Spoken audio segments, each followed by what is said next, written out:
La pregunta de un colega que recién hacía al fiscal Stornelli. ¿Se puede inducir un suicidio? Se puede inducir un suicidio, se puede hacer muchísimas cosas porque,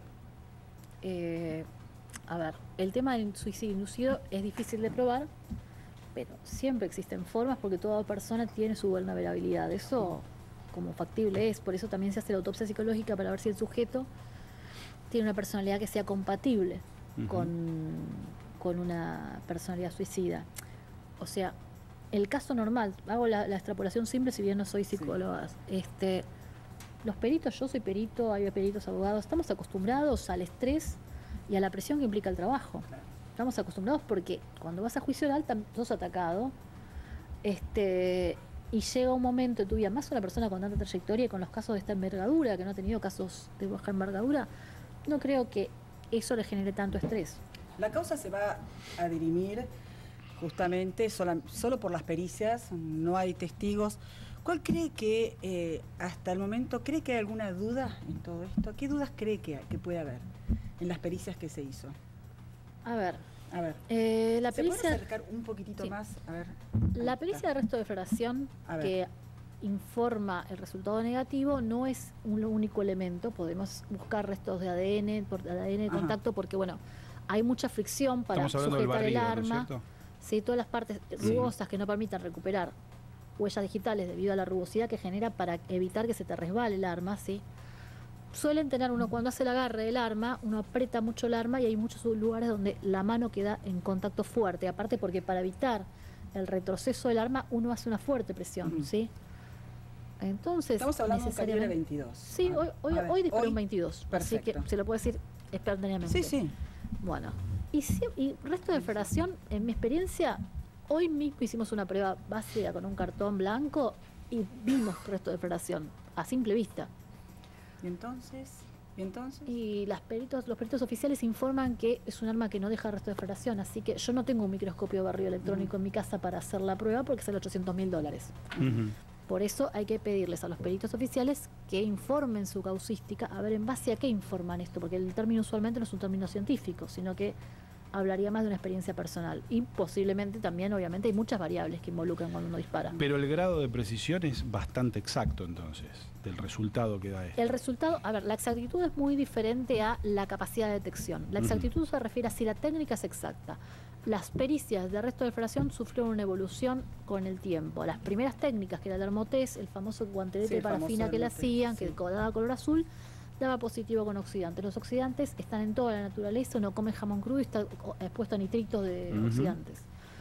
Entonces buscaban nitritos y nitratos que son ampliamente usados, entonces se migró a la absorción atómica, que buscaban metales que no son tan comunes como el bario y el antimonio presentes en el fulminante, pero también existen en la naturaleza. Entonces siempre había excusas de por qué justo o casualidad el delincuente había manipulado eso y era la excusa como el indubio pro reo. A partir de ahí se siguió investigando para buscar nuevas técnicas y disminuir esta posibilidad de errores y se llegó a la técnica de barrido electrónico, que lo que buscamos son partículas cuya forma y características son tan únicas que se deben a las altas temperaturas y presiones a las que es sometido dentro del arma y que no encontramos en la naturaleza usualmente. Bueno, por lo tanto, de momento es un método efectivo. Diferente hacia el umbral de detección que yo requiero, que es lo que está informando la perito, es suficiente variando cada arma. No es lo mismo disparar una 45 que la vaina. Si quieren después les muestro, tengo vainas, son mucho más grandes y mucho más la cantidad de pólvora respecto a un 9 milímetros. Claro. Bueno, ayer justamente con Pablo mostrábamos justamente el tema del barrido electrónico. Yo le quiero hacer a la licenciada una pregunta primero antes de formularle la pregunta, porque es muy técnico lo que le voy a preguntar y necesito que me lo aclare en función de lo que puede conocer de los datos de este caso. En principio, ¿cuántos casos usted actuó donde hubo un suicidio con un arma calibre 22 que se haya apoyado en la cabeza? Ninguno. ¿Pudo observar en expediente algún caso de este tipo? No, los que yo tuve. Porque lo que yo le quería preguntar, en función de su conocimiento como perito balístico, ¿qué capacidad de efectividad tiene una pistola Versa calibre 22 largo apoyada sobre un parietal respecto de la muerte instantánea? Esto dependerá de las... O sea, a ver, vamos por partes si tiene capacidad lesiva o no. El 22 tiene, ¿sí? Muy baja masa, si uno lo mira es un proyectil muy chiquitito así, ¿sí? La cápsula tendrá este tamaño.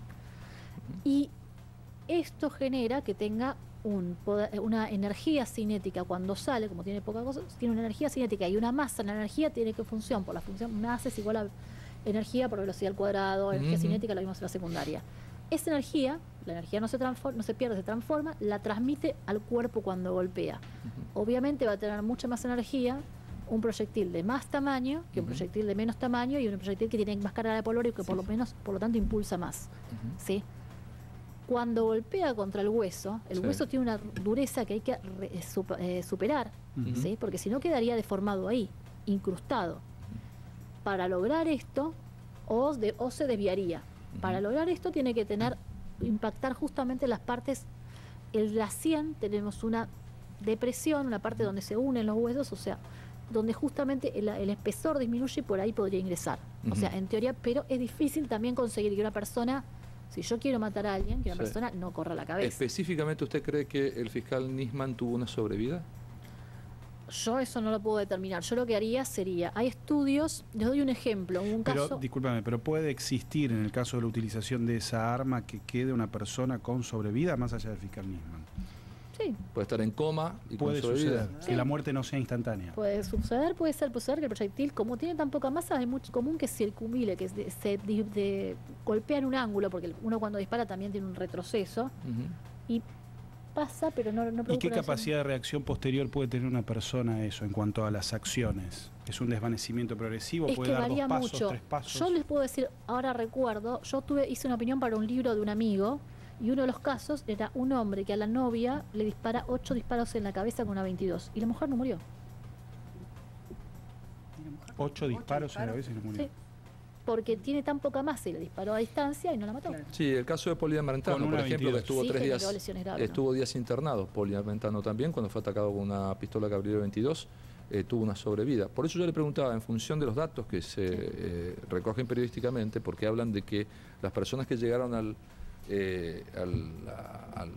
departamento del fiscal Nisman encontraron una mancha de sangre, con lo cual, digamos, el proyectil 22, si produce una muerte instantánea, el corazón deja de bombear. Se infiere que no tendría que haber tanta sangre en el lugar, por lo menos no para llamar la atención.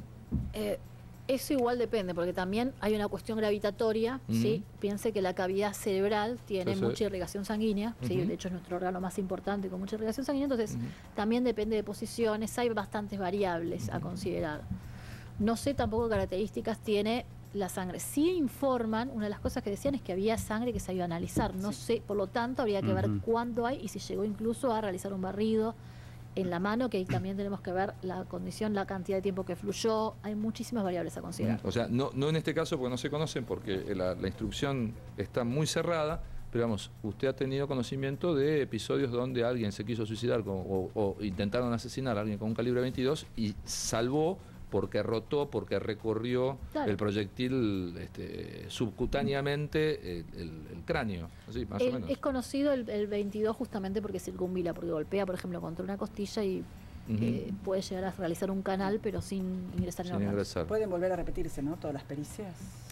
La pericia por microscopía de barrido electrónico se puede repetir, se puede sobre el arma buscar ADN de contacto en las zonas que les decía que son rugosas, se pueden buscar huellas digitales para ver que la manipuló él, tanto en la vaina como en las partes lisas del arma. Se pueden hacer muchas cosas.